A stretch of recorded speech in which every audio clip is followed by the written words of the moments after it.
Thanks. And can I say, this is, I've never appreciated EPI as much as I do now. It's just we do need every voice of reason on economics that we can get.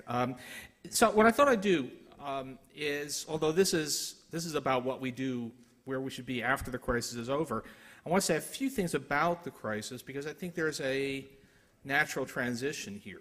In a way, the economic crisis is bringing to the fore the kinds of issues that this conference is about. It's actually having, if there's any silver lining to it, it's bringing reopening the debate about the role of public policy in the economy and about what it is we want to actually be doing with our resources.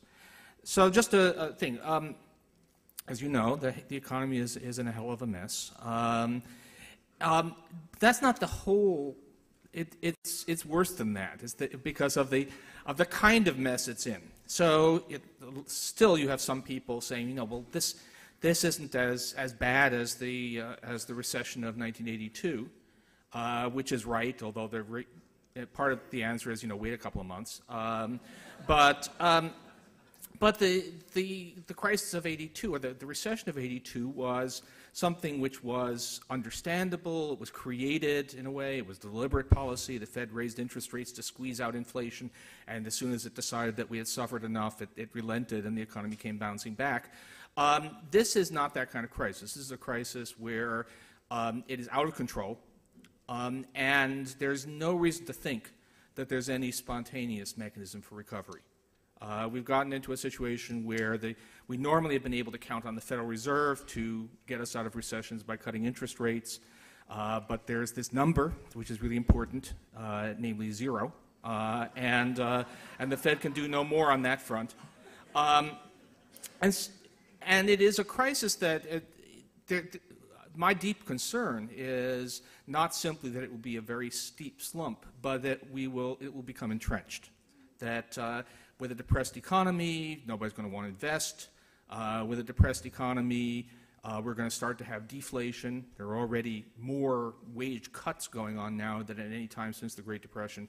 And that as the deflation sets in, as a permanently depressed economy starts to look like more and more of a prospect, that people will become even less willing to invest, that spending will, and we'll get into a basically stuck in the quicksand of a deflationary trap. And clearly action needs to be taken. And the kind of action that needs to be taken by the nature of this is not the sort of clean technocratic action of the Fed cutting the federal funds rate. It is, in fact, going to have to rely heavily on some mixture of financial interventions, of which I think this week the less said the better, and fiscal policy. And if we're saying that we need fiscal policy, this is Keynes has never seemed more relevant, then you're immediately pushed into, well, first of all, the government is going to have to sustain demand, and any logic that any attempt to make economic sense of the role of the government in sustaining demand seems to point towards increased government spending being a more effective tool than tax cuts. That for the very simple reason, quite aside from every other consideration, that if the government goes out and builds a bridge or repairs a bridge, that the money that is spent on repairing the bridge is in fact spent, and then can start a multiplier process through the economy. Whereas if the government goes out and gives a bunch of people a tax cut, they may save it, they may use it to pay credit card debt. It's not, we can say that there's a lot more bang for the buck from actual government spending than from tax cuts. And if you are concerned about increasing government debt, you ought to be really worried about doing that as well as you can, and government spending is more effective.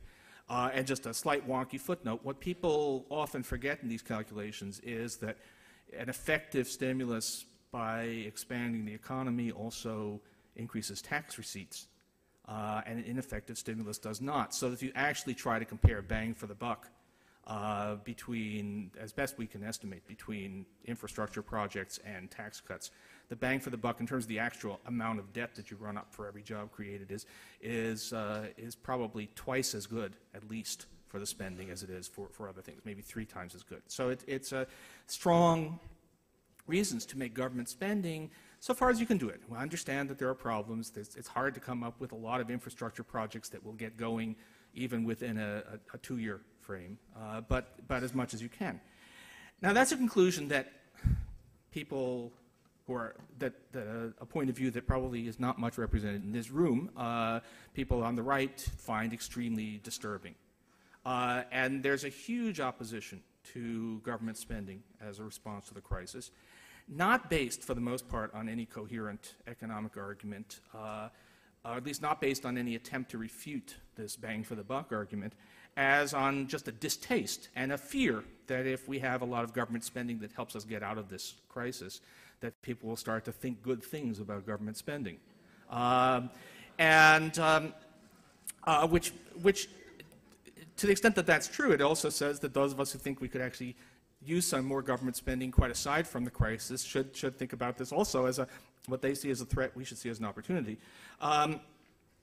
But what I thought was particularly interesting and gets at the core of the argument I'm going to make over the next few minutes is one argument I've seen from a number of people now, which is that, well, yes, maybe it's true that government spending is more effective as a stimulus, but against that you have to put the fact that if you give money to individuals, they will make good use of it, whereas if you give money to government bureaucrats, it will be largely wasted. That money spent by the government is inherently less productive than money spent by individuals. So my answer to that is, well then, the clear policy implication is that if you ever looked at your airline ticket, there's a fee that's collected on your airline ticket that goes to help pay for the air traffic control system. And clearly we should eliminate those fees and stop taking money away from airline travelers and giving it to government bureaucrats who are just going to go around telling planes where they should and should not fly.